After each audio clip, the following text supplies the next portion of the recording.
St. Athanasius led a turbulent but fruitful life of service to truth. He was the great defender of the faith against the widespread wrong notion of Arianism, the teaching by Arius denying the divinity of Jesus. His profuse writings earned him the title of Doctor of the Church.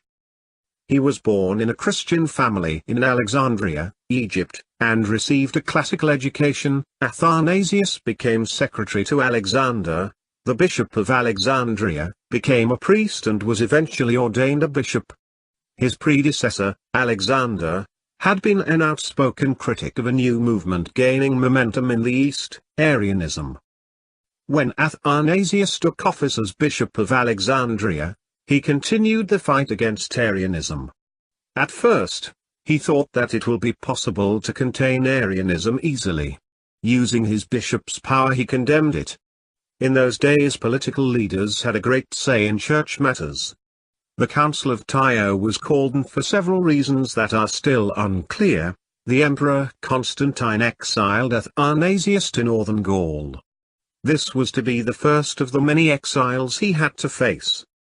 After Constantine died, his son restored Athanasius as bishop. This lasted only a year, however, for he was deposed once again by a united effort of Arian bishops. He took his case to Rome, and Pope Julius I called a synod to review the case and other related matters. 5 times he was exiled for his defense of the doctrine of Christ's divinity. During his entire life, he enjoyed 10 years of relative peace, reading, writing, and promoting the Christian life along the lines of the monastic ideal to which he was a great champion. His dogmatic and historical writings are directed against every aspect of Arianism.